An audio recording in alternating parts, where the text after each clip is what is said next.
everybody. Welcome back to the Good Theology Podcast. So pleased to have you with us today. My name is Jake, and I am joined by my co-host, David Campbell, and our most recent addition to the show, Josh Garcia, who is our new, what term did we decide upon? You said producer? Producer slash mediator, facilitator of conversation. And yeah, we're stoked to be here. Thank you all for tuning in. We hope that the show is a help to you and a blessing to you, and that you are growing as a result of it. So Josh, I'm going to pass it over to you. Yeah. So this week we're still sticking around the Beatitudes. Yep. Which, each verse is a sermon in and of itself. So we're going to go a few verses back. Last week we did pure in heart. That's right. Yes. Today we're doing verse number 5. I'll just read it. It's, blessed are the meek, for they shall inherit the earth. And we'll kind of take it let's segment it, first part of verse, second part of verse, and we'll kind of bring it all together. So what does it mean for the meek to be blessed? First, I just have to say that David texted me like 2 hours ago. He said, topic today, ? And I texted him back, blessed are the meek. And he texted me back like 5 seconds later, my autobiography. Oh man! Well, that'd be exciting. I got a good laugh out of that driving because I played it over CarPlay in my car. The car read it to you. On autobiography. So it was good. Then. Yeah, I'm excited. David, how are you? Yeah, I'm good, thank you. We're moved and getting more, sort of settled in just in time for a wave of invasion from the United Kingdom in the form of my daughter, son-in-law, and 4 young grandchildren. Wow, that's going to be amazing. Good thing you got a bigger place. It is. Yes. And now, that's before the rest of them all start to arrive. It's what, sorry? That's before the rest start to arrive. Oh. Yes. Well, exactly. Yeah, it'll feel small pretty quick. Are you sitting in a different area than last week? There's more going on in your background. I feel like we got a more complex background. I am about in the same place. It's not ideal because I'm still... my book background, which you like so much because it makes me look intelligent, will not appear for some time because I have to buy new bookshelves and put them together. And just before that, we have to decide whether we're going to change the flooring in that particular room. So for now, I'm just in this room with doors in the background. Okay, so blessed are the meek. Okay, first of all, David, when you read the Beatitudes, do you say blessed or do you say blessed? I probably say that's an interesting question. My doctoral supervisor was a great, you might call him an antiquarian. He was a purist in terms of the English language, and he always spelt blessed with a T on the end, B-L-E-S-T. So that would be blessed. But when he got up every morning, before he read his Bible, he read a page of Shakespeare and a page of the Oxford English Dictionary. So that's where he was at. And when he got to the text of my doctoral thesis, it was vicious. There wasn't much left. So blessed I think I would say blessed probably, because if you have the modern translation of the English past participle, which is ed, you tend to say blessed rather than blessed. Right. Yeah. But blessed definitely sounds better. Yeah. But I've been saying blessed. But I think I'm going to switch to blessed now. I'm thinking about how I was saying it. Blessed. Pentecostals always add an extra syllable. Well, there you go. To everything. They even say blessed. I was going to say it'd be blessed. That's the Pentecostal. Oh man, I came across a Pentecostal preacher on Instagram the other day, and man, did it just take me back. Okay. Wow. It was lots of extra syllables. Lots of extras. Lots of at the end of his words. Oh man. So blessed are the meek. Indeed. Yes. For they will inherit the earth. But we're taking it piece by piece. Yeah. Okay, so blessed are the meek. I was excited to talk about this one. I feel like the first part is certainly, still can have a discussion around it, but is a bit more obvious. that say something like pure in heart. Right. But I think the second part of it as well, in terms of inheriting the earth, can get us into some interesting discussion, even on the eschatological front, which could be interesting. So, blessed are the meek. Psalm 37 is a reference to that statement, where David says in verse 11, yeah. Well, let's start in verse 10. A little while and the wicked will be no more. Though you look for them, they will not be found. But the meek will inherit the land and enjoy peace and prosperity. In fact, that's a theme all throughout Psalm 37, is the inheritance of the land going to here. The meek, later on, I believe, refers to them as the righteous, those who hope in the Lord. And so the reason I bring that in is because I feel like that context maybe tells us what all is loaded into the term meek, especially the phrase, those who hope in the Lord. There's a lot of, like, for instance, in verse 8, refrain from anger and turn from wrath. Do not fret, it leads only to evil. For those who are evil will be destroyed, but those who hope in the Lord will inherit the land. There seems to be kind of an ethic here of trusting in God, even in the midst of evil people prospering, not being a vengeful person. Honestly, kind of like loving your enemies, as Jesus goes on to espouse later on in the Sermon on the Mount, seems to be almost a bit of a expounding upon this particular beatitude. So those are kind of my initial thoughts on it. David, what about you? Well, the Greek word here for meek, and Jesus in, I think, chapter 11 of Matthew's Gospel describes himself as meek. So Jesus takes this word and applies it to himself, as well as using it here. So blessed are the meek means we follow in his footsteps. The connotation of our English word meek is, somebody that sits in a corner and really is afraid to say anything to anyone and never, would never offend anyone, or might even be fearful. And obviously that's something gets lost in the translation. Mm-hmm. And of course, the English language changes as well, because we have some words that were accurately translated in the Authorized Version, the King James Bible, which don't make any sense now, but they did in 1611. And I don't know whether meek would be one of those words, because I'm not, unlike my supervisor, Charles Cranfield, I'm not expert in Elizabethan English. But the gist of it here is the meaning of the Greek word, and it essentially is power under control. That's how you could describe it. So it is somebody who has strength, but is willing to lay down their rights and their strength in order to promote the interest of the other person. And that's what meekness means. It doesn't mean people who are, weak, let's say, for want of a better phrase, or fearful. It means people who are strong, but who choose not to rule by force and power. And this is really important, and it's one of the qualifications of an elder when we get around to 1 Timothy and Titus.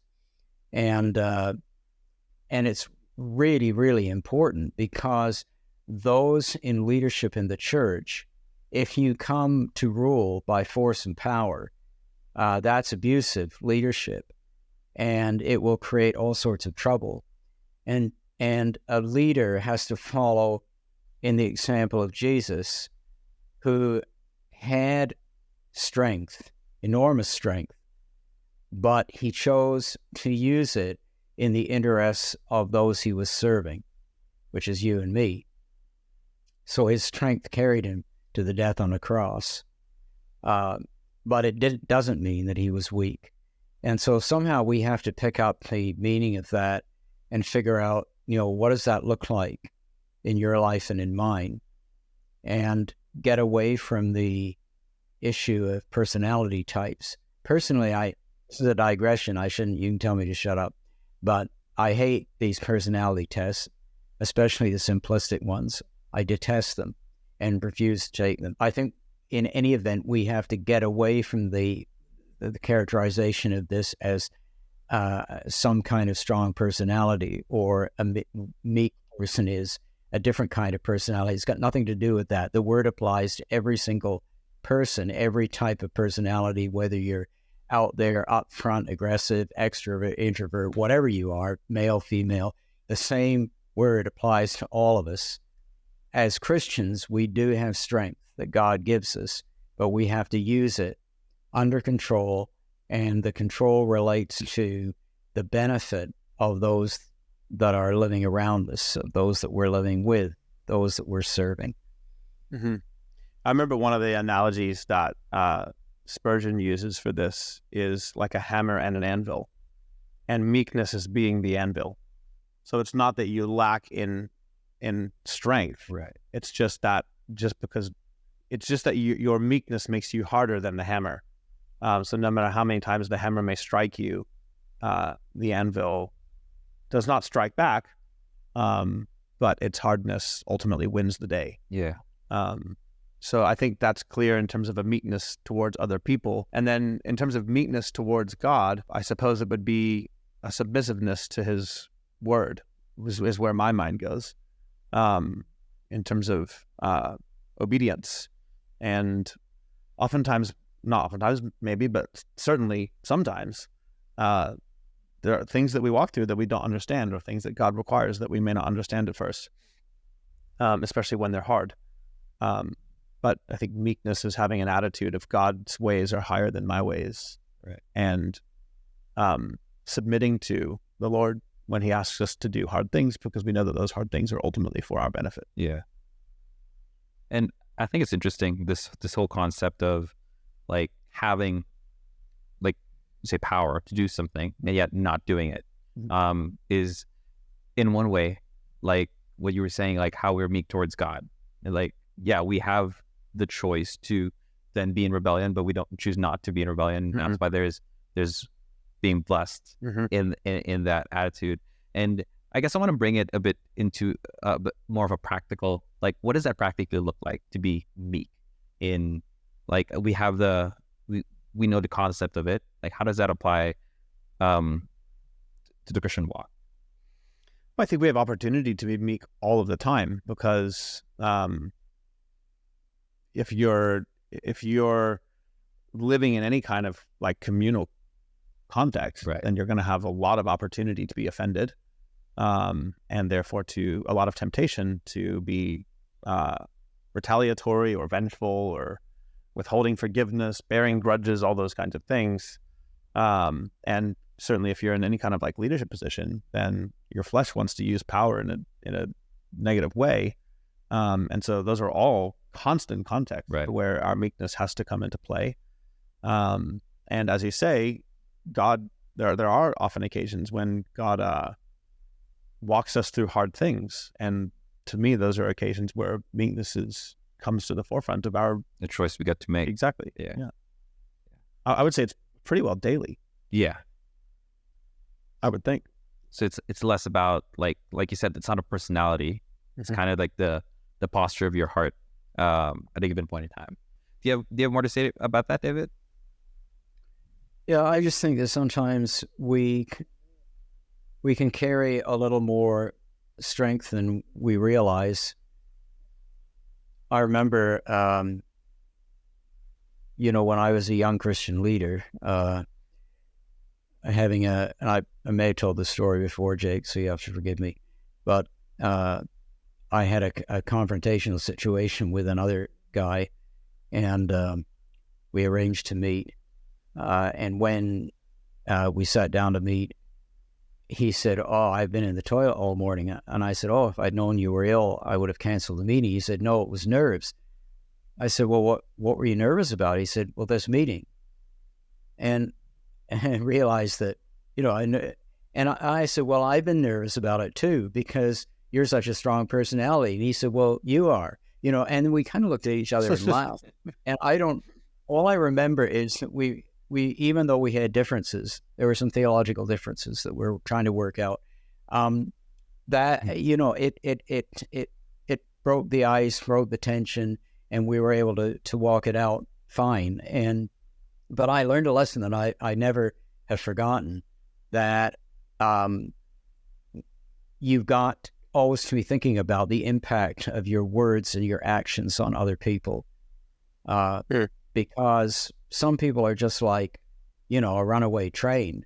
And sometimes it's a dysfunction, but sometimes people just don't realize. So thinking about this meekness, it's whatever strength I have. And some people have strength and force of personality. You know, some people have intimidate just because they're big physically, or some people intimidate intellectually. Doesn't matter what it is. We have to walk harnessing our power and realizing, you know, the important thing is to measure the impact of what we're saying and how we're saying it to the people around us. And the worst thing, and again, going back to leadership, the worst thing about leadership is when, you know, you say, well, I think this is the way it should be done.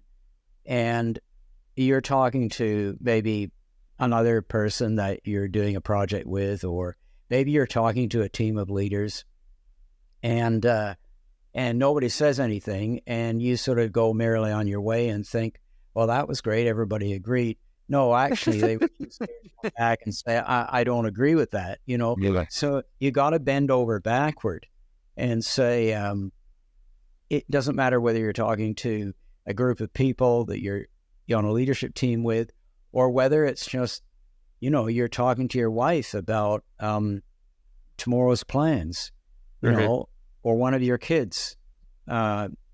You've got to listen and be aware of and solicit, you know, how do you feel about that? You know I may come across forcefully, but I apologize for that. But what do you feel about it? Because it's fine if you disagree. You know, I mean, it's just a lot of it sounds like common sense, that it's the practical application of this word meek. Totally. And I think if I could be a little like less practical for a second, what undergirds all this to me is the word inherit.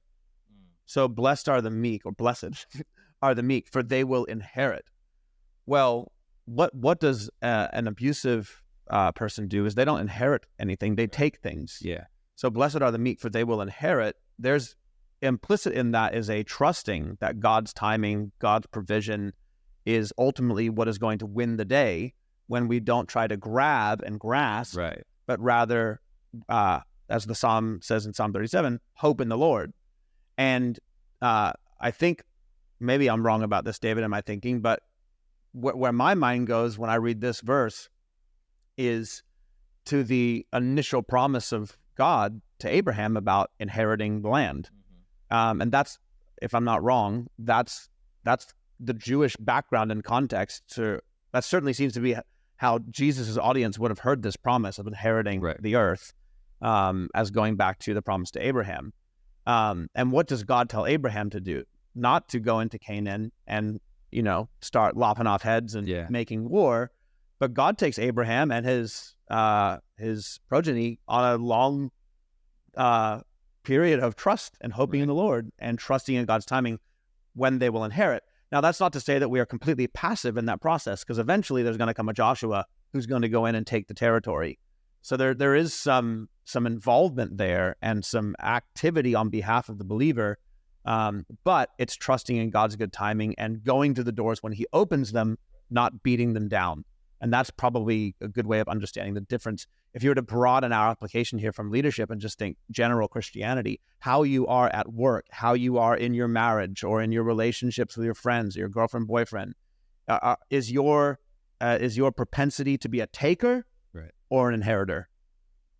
Do you want to seize upon the good things that you see, or do you want to patiently walk towards God's good plan for your life and inherit God's blessings for you? I like that you referred back to the original promise, which is probably, you're right, the way that the Jewish audience would have properly interpreted it. I think so. Yeah, is the promised land. And I think what's even more interesting is even when the Joshua did come, it wasn't as if they broke down the walls to conquer it. They had power, they had strength, Right. but chose not to. It was march and walk, Exactly. march and shout. And that was their version of meekness. Right. Yeah.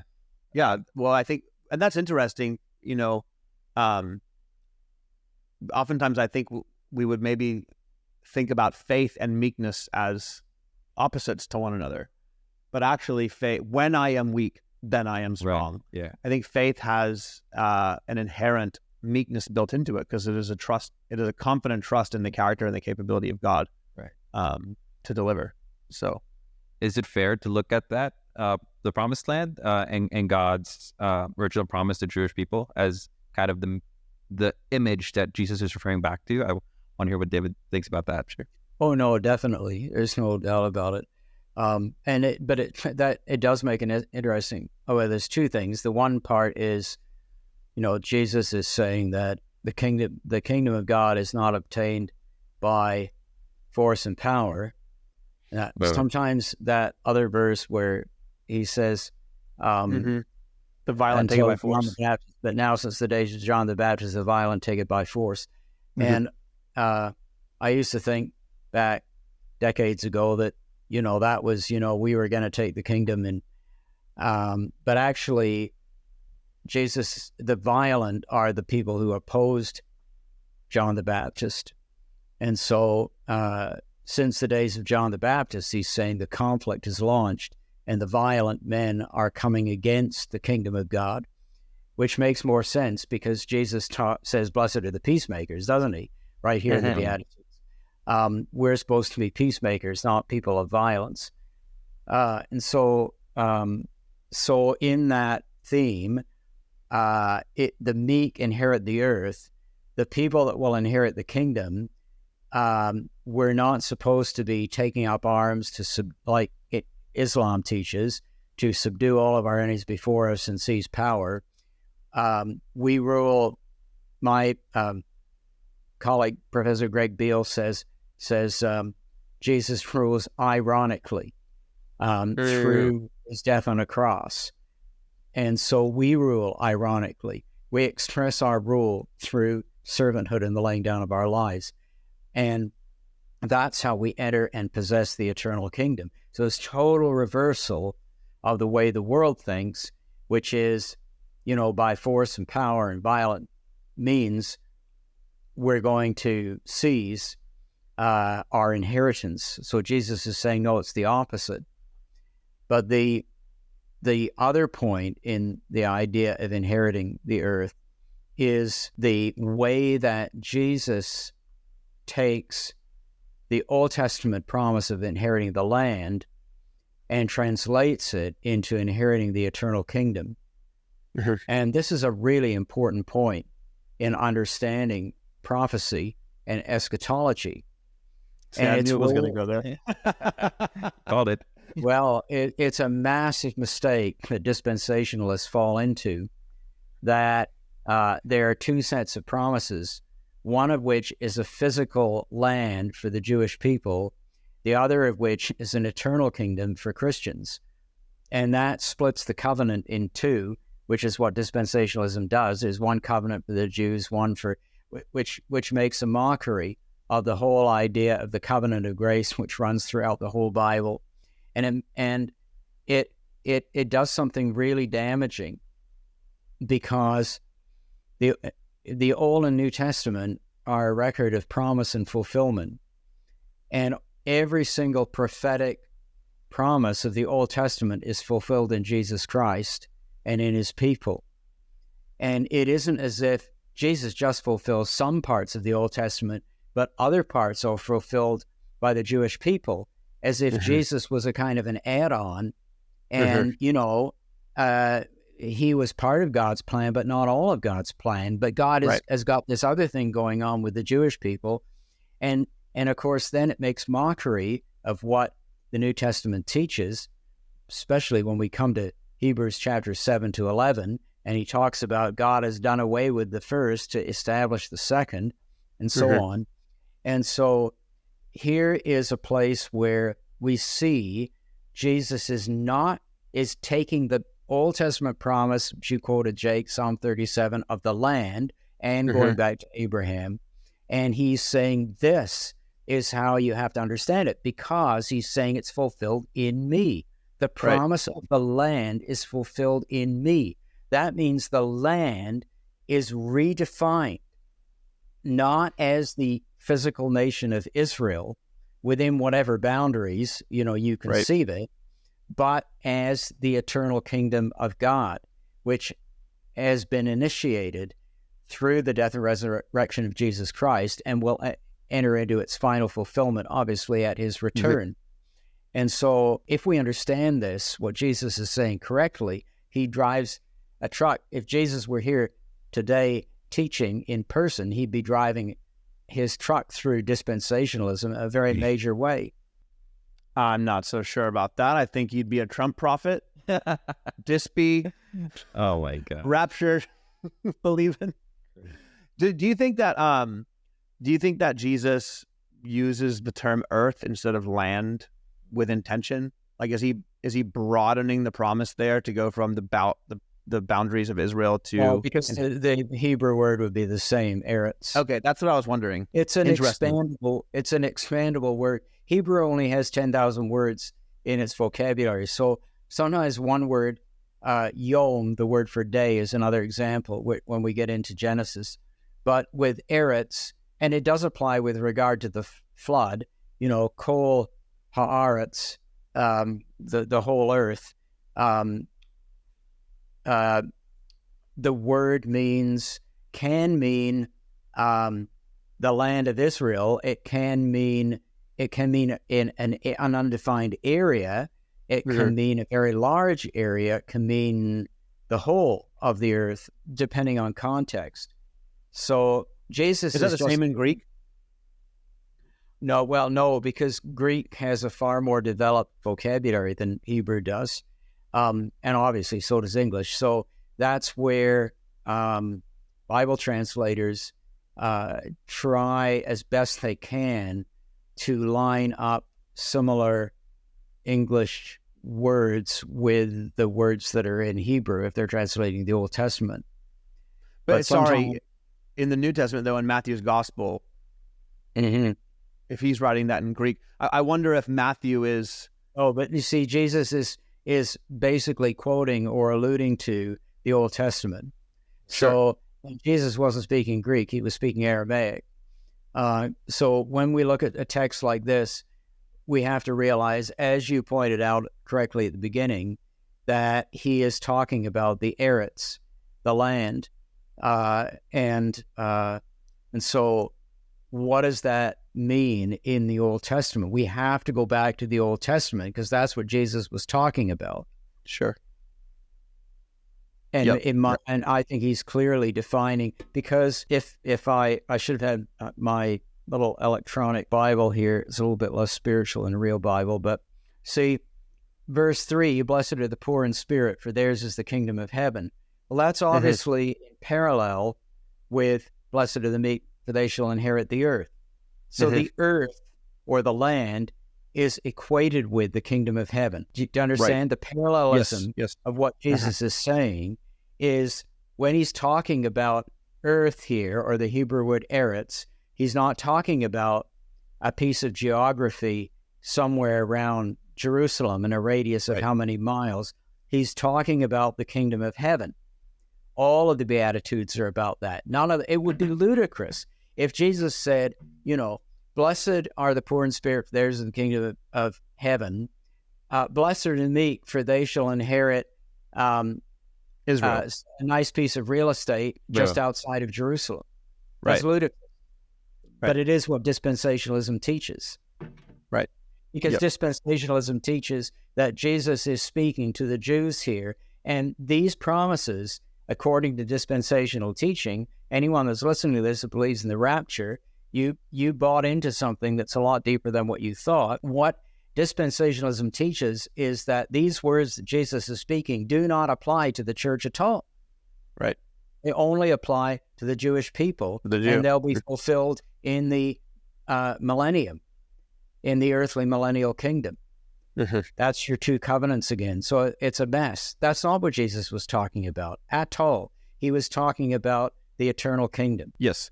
Sorry, just to clarify, by talking about using the word earth, all I'm meaning to say is to think of that in the kingdom sense of new heavens and new earth. And that's a great way to put it, Jake. Right. Okay. That it's not just pertaining to the land Correct. that they got. It's an expansion. Yeah. Right. But my question was, is there a difference in the word? And so David is saying, no, there's not a difference in the word. But if you were to, I guess, kind of read into the phrase from a broader perspective, considering all of what the New Testament teaches, right, and all of what Jesus teaches specifically, then you would get to that meaning of kingdom. Yeah, that this isn't just for the Jewish audience at the time, but it's also for the church. Yeah, and that's why I asked the question, right? Like, I often wonder about, Gordon Fee talks about in How to Read the Bible for All It's Worth of the two layers of reading the Gospels. So you've got the immediate context of Jesus teaching the people who are listening, but then you've got the context of Matthew writing this down for the church, specifically for whatever community he was writing to at the time, which I understand to be a primarily Jewish community. And so that was just the kind of the question that was rattling around in my brain is like, even in Matthew's recording of Jesus's teaching, was he using a Greek word? Because he wrote this in Greek. Is that correct, David? He's translating Jesus' Aramaic and he's writing it in Greek. And is he using a word that communicates the fullness of the promise of the kingdom as opposed to just understanding it as the boundaries of Israel? Right. So that I was kind of thinking through that two-layer context there. Expand upon just the concept of the land. Correct. Right. Yeah. And use a Greek word that means something broader than just geography. But that doesn't have to be the case to still arrive at ultimately the truth of the passage. So.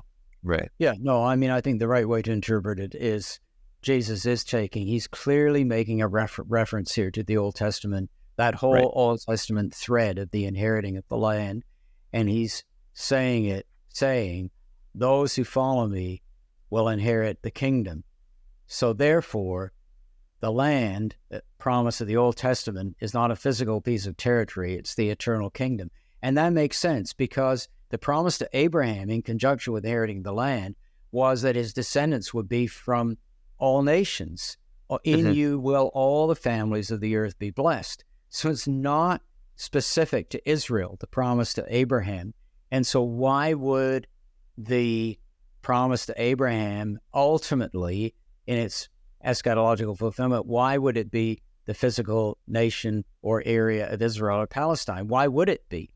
Because God was promising something that would encompass every nation. There's one other eschatological tension here that I think is worth diving into, not between dispensationalism and the historic Christian perspective, but between, I guess, two streams within what would be considered orthodox, that of an amillennialist perspective and a post-millennialist perspective. Because somebody who leans more towards a post-millennial view, I think, is going to read that latter portion of the Beatitude as inheriting the earth, as a process that we are in now. Whereas somebody who is more amillennial is going to read it as a now and not yet, and kind of major on the not yet piece of it in terms of when we receive that inheritance, being at the second coming of Christ. David, do you want to kind of parse through that a little bit? Because I could see that being, two opposing views there that might seem minor, but I think practically speaking, they can bear fruit in some pretty obvious ways in terms of the way a believer actually approaches life. Yeah. So. Yeah, I'm not sure. I haven't read a post-millennialist commenting on this particular verse, so I can't say for sure. But the gist of post-millennialism is as you presented it, which is, again, it's a kind of a twist on dispensational teaching in that the inheriting of the earth is taken more literally, but not referring to Israel, but referring to the entire physical planet Earth, so that post-millennialism teaches is a kind of a poorly named term, because post-millennialists don't actually believe in a literal millennium, but what they believe in is that I have to backtrack. Amillennialists, which means no millennium, that's a bad term as well, because everybody believes in a millennium. It's just how do you define it? And for our listeners, in case you're kind of getting lost at this point, millennium is a term to refer to what the Apostle John writes about in Revelation chapter 20, when he talks about this 1,000-year period. And there's all kinds of perspectives that Bible teachers and theologians take in regards to what that is referencing. Well, at least there's a couple of perspectives. So one of which is I've touched on literal. Yeah, at least three. Literal 1,000-year, that's dispensationalism. The temple will be restored, the priesthood will be restored, and all this will happen. Jesus will rule from an earthly throne in Jerusalem, and so on. That's that. The people that reject that generally would hold that the word millennium is, like all numbers in Revelation, is symbolic, but it does mean something concrete, which is... You could have like a historic premillennial perspective that believes in a literal millennium, but not in the dispensationalist sense. Oh, yes, but you're confusing people because you're interrupting me. I've got to try to present it as clearly as I can. There are the big distinction is between people who take the word millennium to refer symbolically to the present church age. So we all believe in a millennium, but those of us from the historic Christian position would see it as a reference to the church age, that being the age between the resurrection of Christ and his return.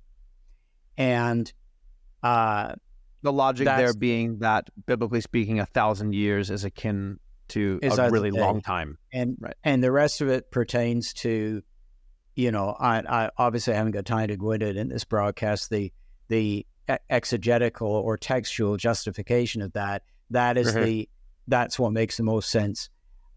So there is no literal earthly millennium, 1,000-year period. But we are living in a spiritual millennium now. Now, what's called post-millennialism, they agree with that, but they say toward the end of that period of time, things are going to get really, really good. The gospel is going to go everywhere. And basically, in its extreme form, everybody on earth will be converted at the time of Christ's return. And one branch of that teaching even says the goal of Christians, therefore, is to take control of government and reestablish some kind of biblical law, and so on. And so but the historical Christian perspective has been that we're living in an age which is, it's in between. The kingdom has entered, but not fulfilled. And this is a time where the kingdom advances, but at a cost. There is blessing and there is suffering. And before the return of the Lord, the church will always endure persecution. So it doesn't see the mandate of the church to take over government. I personally believe history demonstrates whenever the church tries to do that, it stops being the church. And the church is at its most effective when it's countercultural. And that's a big issue today in some circles. So, but Jesus says, no, we're supposed to be the meek. Getting it back to, the text, Jake, that you introduced at the beginning. What does that mean when Christians approach politics and that sort of thing? Well, I believe as much as anybody does that we should advocate for right, godly policies in government, such as pro-life and so on. But we don't come by force and power, because you can't force the gospel on other people. And if you try to force the gospel on other people, you'll just get a backlash. Yes. And so the church has to learn how to be a servant. We gain a hearing through earning respect in the community. You know, where our churches Through our are going meekness. out there, we're serving the community practically. We're doing everything we can. We're serving people individually. We're not, you know, we're laying our life down the best we know how. Then people start listening to us. If we come along like a bulldozer and say, well, you know, we're going to put this set of laws on you, bunch of jerks, so we're going to, if we get enough votes, we're going to impose it on you. That it just doesn't work. And the church, I believe it is, as you say, becomes a political institution. For sure. And I think a couple of helpful distinctions would be, one of the things that I've been reflecting upon with this verse is the way that we ultimately receive our inheritance is by first prioritizing that God receives his. So to be meek and to be a kingdom-minded person is to live in such a way that seeks to win the soul to the Lord, because the church is God's inheritance, his holy people. And so working for people to come into the kingdom of God is working for God to receive his inheritance. And I'm probably putting that a bit crudely, but I think it works. And when we live that way, when that's our priority, then we will be those who inherit the coming of the kingdom when it comes in its fullness. So I think that's one helpful way to think about it. The other helpful way to think about it, for those of you who are trying to like scratching their head a bit, like, okay, well, what's the difference between being leaven and dough and trying to influence a society towards godly ideals and actually imposing biblical law on societies? What's the difference between those two things? Because and David, correct me if I'm misunderstanding you, but I think what you're saying is you value and think it's good for Christians to seek, you know, any kind of position in society, whether that be in politics or opening a small business or what have you, to be salt and light. But that's different from, I'm going to get this, I'm going to become the president of the United States because I'm going to impose Mosaic social law on the nation.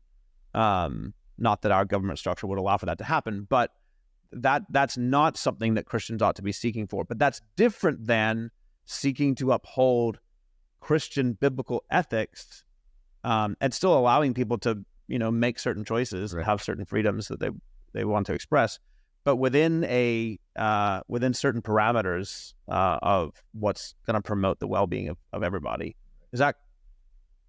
That's probably not completely clear. David, is there anything you would say to kind of articulate that a bit further? No, I agree. And I think one practical thing that we can do is preachers should keep their mouths shut when it comes to politics. And, you know, if we got somebody in our congregation, a friend of mine in the state of Indiana, for instance, Arlen Stutzman is running for Congress. He was in the House of Representatives, and he's standing for election, or hoping to stand for election, I think, next year to go back in there. So I want to support guys like that, godly men, but let him do that part of the work, you know, and I need to stay out of it. It's not my job as a Christian leader to get out there and endorse political parties or start talking politics in the pulpit. What do you specifically mean by politics? Well, I mean partisan politics. And let me put it this way. My message is the gospel of Jesus Christ. And your message is too, Jake. Yes. So supposing somebody comes into church on a Sunday morning and they have a different political point of view than I would have personally. If I allow my political point of view to come into play when I'm preaching, that person is not going to hear the gospel. Right. They will become offended and upset, and you know, about the political point. That's what they'll hear, and they won't come back. What do you mean by your political? Because, like, make that concrete. Because Well, Sometimes I don't think you're as clear about this as you intend to be. If I make any reference to candidates, elections, partisan politics, a certain political party, encouraging people to, support the, this such and person, such party or whatever. Right. Yeah. So you mean candidate and party? Yes, I've heard you comment on issues. Issues, right? So we can comment on issues. Like I never had any. I mean, I would, when it came around to election time, I'd always say, please vote for a pro-life candidate. And right, but to most people, that's being partisan. No, well, not really. You got to take a risk, but please vote for a pro-life candidate. And then, I used to say anyway, whatever party they belong to is secondary. But please vote for someone who is a pro-life candidate. And I think for this reason, this is why I don't say it quite like you. Like I actually don't. The way I would say it is not that pastors should keep their mouth shut about politics, because I think that phrase is far too generic in terms of like what that can apply to and mean. I do think that pastors should stay out of, hey, vote for this person, vote for that person, and that's different than, hey, here's a biblical perspective on this issue, whether that issue be something that is more historically along the lines of a left-leaning perspective or a right-leaning perspective. Yeah, but you see, here's the problem. In saying that, the primary message, my goal is for people to be conformed into the image of Christ. Right. And the only way that happens is not by teaching a biblical perspective on an issue. The way that happens is by presenting Christ to them. People are transformed by Christ. And so it's not an easy out to say that churches need to preach the gospel, because Christ in you is the hope of glory. And there is a difference between presenting Christ to somebody and saying, here's a proper historic Orthodox Christian perspective on this thing. We can and should do both, but primarily we need to preach the man Jesus, because that's where people will be transformed. Right. Well, let me put it another way. We shouldn't be straying into economics, because a lot of politics deals with... So you have economic things in view. Well, partly. Right. And this is the only reason I press you, David, is because I want you to be specific. Yeah. So when we're in churches in the United States, they tend to be very conservative from a political point of view, including how that would play out in terms of economics, right? Right. What we would call capitalism, which people don't properly understand. If you haven't taken Economics 101, then you don't really understand what capitalism is. But that's another matter. And so then that's okay. That's that. Then meanwhile, we go over to England, and 3/4 of the people are voting for the equivalent of the Democrats in the churches, right? And you think, and you listen to them, and you listen to them, and they're saying, but what about justice for the poor? Yep. And in America, you would get that theme in black churches, which is why most, even black preachers would, ally with the Democratic Party, because they would say there's more justice for the poor there. Now, the person on the right side of the spectrum would say, well, hey, they might quote Margaret Thatcher, who said, socialism is great at distributing money, but not at generating, and it is great at, spending everybody else's money till there's nothing left, and things like that. And so you're not really helping the poor. Right. And a person might agree with that, because in the confidential confines of this podcast, which is not me preaching, I would tend to be on the conservative side of the spectrum when it comes to economics. However, at the same time, I acknowledge that a lot of people on the conservative side of the spectrum who are Christians have difficulty with applying, with saying, well, how does that apply for care of the poor? Because remember, the poor is an absolute constant theme in the Bible, both Old and New Testament. So you see, this is where preachers get in out of their depth. Exactly. And they don't know what they're talking about, and they make stupid statements, and then people turn off their real message because, the message of Christ, as you're saying. I'm talking about the gospel, but you presented it really well. You're talking about Christ. That's what we want to convey to people, and we don't want people to walk in and hear the preacher running off at the mouth, oh, well, if these Democrats get in, they're going to raise income tax and so on. Well, then you just lost. Exactly. Right? Okay. They're So not that's a really important distinction, I think. Yes. And I sense that it might be a generational difference. I could be wrong about that. That when we refer to politics. Yeah, when your generation says don't be political, you might be primarily thinking economic. Right. I feel like when my generation hears political, they're thinking social and cultural issues. Things like racism and things like abortion and things like gender ideology, those kinds of things. Yeah. And so that's why I don't like the broad brush. Yeah, but to correct you, if I dare, you being the Bishop of Los Angeles, the fact is that a lot of those social issues, including racism and abortion, were absolutely central to the baby boomer generation. I mean, I think the transgender sexuality, those sub-issues, are more recent. Yes, sorry, I don't mean that they're new issues. I just maybe think that like the They're word lumped together. the word political maybe has different like immediate connotations. I could be completely wrong about that, but it just seems like when you say that, it doesn't speak the most clearly to how you actually practically approach talking about things. Well, so I just wanted to give you the opportunity to be clear.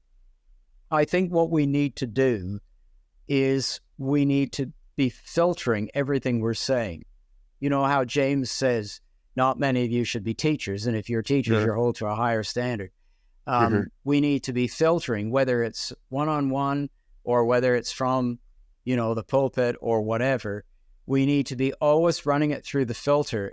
Is this magnifying Christ? Is this making Christ appeal to people? Am I making Jesus look good? Am I keeping the main thing? Those type of things we need to be measuring all the time. It's not that, if you're sitting chewing the fat with your buddy in the coffee shop and you both agree politically, you can have a chat about, the way you see things. But when you start representing Christ publicly, that's a different matter. And I think there are some preachers in the United States in particular, but there's a few in Canada too, I have to admit, that have really gone overboard in a bad way in terms of endorsing right-wing conservative political causes. Well, it's certainly a dangerous game because those people are not beholden to your biblical views. Yeah. And so... And it backfires. It just backfires, and then people won't listen to the rest of us. Yeah. And, we might privately even agree with some of those views. It's just allow a political Christian call into politics to enunciate that. Don't allow the pulpit to be co-opted by a political agenda. Yes. That's my plea. Absolutely agree. And I think a lot of that comes down to recovering a view of where the power is. The power is in the gospel. And when the gospel is preached, Christ is present to transform lives. That is not the same as espousing a biblical value on a particular issue. Both are important, but I think both have to have their right and proper context. Yeah. So this has been a very interesting conversation. So inheriting the earth. Yeah. We started with meekness, and then we went to eschatology, and now we're in politics. What a crazy ride it's been. Yeah. But I think just to kind of bring it back to the text, and how our understanding and our connotation of meekness was, kind of misguided into thinking that's powerless and, shy in personality, but really it's a matter of the posture of your heart. And it's about having strength, but not necessarily using it or wielding it against other people, even to seize at the detriment to others. Yeah.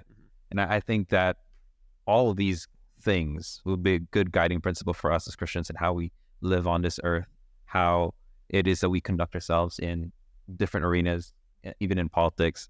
So thank you so much for all that insight you guys brought on to a singular verse, which is so amazing. Always a pleasure. Yeah. Well, I'll give you final thoughts unless. Yeah, no, Yeah. thanks everyone for listening to Good Theology, and hope you will join us again next week. God bless you, David.